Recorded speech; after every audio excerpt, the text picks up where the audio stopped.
thank you all and I welcome you all again. Love you all again. Yes, Sanju weds Geetha. ಅದಕ್ಕಿಂತ ಮುಂಚೆ ಒಂದು ಕಥೆ ಹೇಳ್ಬೇಕು ನಿಮಗೆ. ಹೇಳ. ನಮ್ಮಮ್ಮ ಇಲ್ಲೇ ಇದ್ದಾರೆ, ನಮ್ಮ ಅಪ್ಪ ಇಲ್ಲೇ ಇದ್ದಾರೆ. ನಮ್ಮ ಸಿನಿಮಾಗೆ ನಮ್ಮ ಮಹೇಂದ್ರ ಸರ್ ಕರೆದು ಒಂದು ರೋಲ್ ಕೊಟ್ಟರು. ನಾನು ಟೆಲಿವಿಷನ್ ಮಾಡ್ತಾ ಇದ್ದೆ ಆಗ. ಓಕೆ. ಸೊ ನಿನಗಾಗಿ ಅನ್ನೋ ಸಿನಿಮಾಗೆ ಒಂದು ರೋಲ್ ಕೊಟ್ಟರು. ನಮ್ಮ ಪಕ್ಕದ ಮನೆ ಆಂಟಿ ನಮ್ಮ ಅಮ್ಮಗೆ ಹೇಳಿದ್ರು, ನಿಮ್ಮ ಮಗ ಸಿನಿಮಾದಲ್ಲಿ ಆ್ಯಕ್ಟ್ ಮಾಡೋಕೆ ಹೋಗ್ತಾ ಇದ್ದಾನೆ, ಸಿನಿಮಾದಲ್ಲಿ ಸಾಲ್ಸ್ ಸರಿ ಇಲ್ಲ ಕೆಟ್ಟೋಗ್ಬಿಡ್ತಾನೆ, ಯಾರು ಸವಾಸ ಮಾಡಬೇಡಿ ಅಂತ ಹೇಳಿದ್ರು.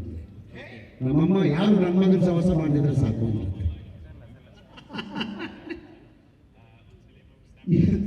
ಇವನ್ನ ಅವ್ರು ಹಾಳು ಮಾಡೋದಿರಲಿ, ಇವನ್ ಸವಾಸ ಮಾಡಿ ಹಾಳು ಮಾಡಿಬಿಡ್ತಾರೆ ಎಲ್ಲರೂ ಅಂತ. ಸೊ ಅದೊಂದು ನಂಬಿಕೆ. ನಮ್ಮ ಅಪ್ಪ ಅಮ್ಮ ನಿಜವಾಗ್ಲೂ ಸಪೋರ್ಟ್ ಮಾಡಿದ್ರು, ನನ್ನ ತಮ್ಮಂದು ಸಪೋರ್ಟ್ ಮಾಡಿದ್ರು. ಸಿನಿಮಾಗೆ ಬಂದು ಆ್ಯಕ್ಟರ್ ಆದಮೇಲೆ ಡೈರೆಕ್ಷನ್ ಮಾಡಬೇಕು ಅಂತ ಡಿಸೈಡ್ ಮಾಡಬೇಕು. ನಮ್ಮ ರಘುವಣ್ಣ ನೀವು ಡೈರೆಕ್ಟ್ ಆಗಲೇಬೇಕು ಅಂತ ಹೇಳಿದ್ರು. ಅವ್ರು ಹೇಳಿದ್ರು ಡೈರೆಕ್ಟರ್ ಆಗ್ಬಿಟ್ಟೆ. ಆಮೇಲೆ ಕಷ್ಟ ಸಿಗೋದು ಸಂಜು ವೈಟ್ ಅರಮನೆ ಮಾಡಿಬಿಡಿ, ಚೆನ್ನಾಗಿತ್ತು. ಕೆ ಮಂಜು ತುಂಬ ಸಪೋರ್ಟ್ ಮಾಡಿದ್ರು. Okay, fantastic.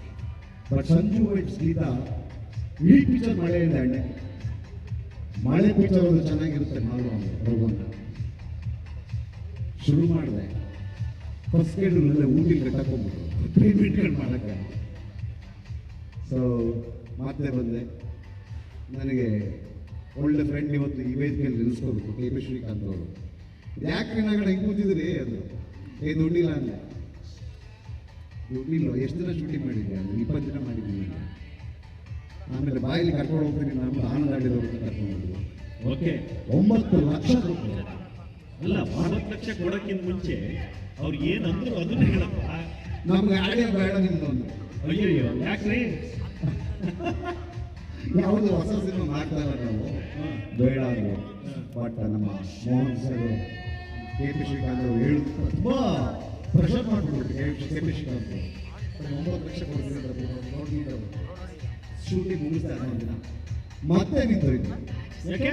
ದುಡ್ಡಿಲ್ಲ.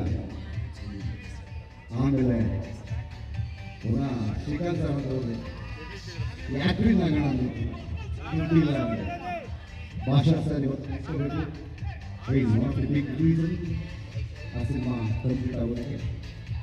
ಸೊ ಅವಾಗ ಭಾಷಾ ಸರ್ ಹತ್ರ ಸಾಲ ಮಾಡೋದು ಪುನಃ ನಿಂತೋಯ್ತು. ಓಕೆ. ಅವರು 25 ಲಕ್ಷ ಕೇಳಿದೆ, ಕೊಟ್ಟು ಅದಕ್ಕೆ ಕೊಡಲ್ಲ ಅಂತ.